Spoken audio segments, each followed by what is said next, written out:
รงพยาบาลไหนอ่ะ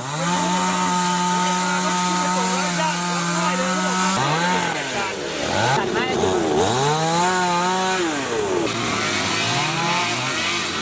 ต้นหนึ่งต้นหนึ่งนะแล้วเนี่ยทั้งนั้นเลยพี่เนี่ยอะไรผมให้เขาลงก็เหมือนเนี่ย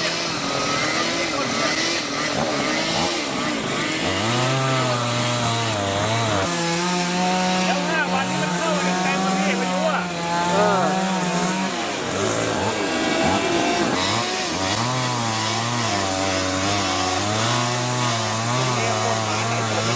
โคน